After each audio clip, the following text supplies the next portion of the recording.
সচিবালয়ে সাংবাদিকদের প্রবেশ সীমিত করা নিয়ে একটি বিবৃতি দিয়েছে প্রধান উপদেষ্টার প্রেস উইং।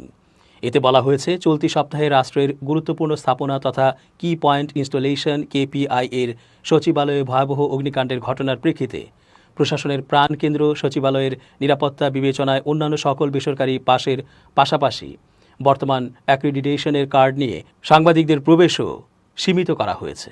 সরকার শীঘ্রই বিদ্যমান প্রেস অ্যাক্রিডিটেশন কার্ডগুলি পর্যালোচনা করবে এবং নতুন অ্যাক্রিডিটেশন কার্ড ইস্যু করার জন্য তথ্য অধিদপ্তর পিআইডি এর মাধ্যমে সকল স্থানীয় ও আন্তর্জাতিক সংবাদ মাধ্যমের কাছ থেকে নতুন অ্যাক্রিডিটেশনের আবেদন আহ্বান করবে।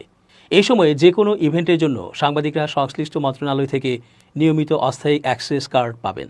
সাংবাদিকদের সাময়িক এই অসুবিধার জন্য সরকার আন্তরিকভাবে দুঃখিত এবং সাংবাদিকদের সহযোগিতা প্রত্যাশা করে।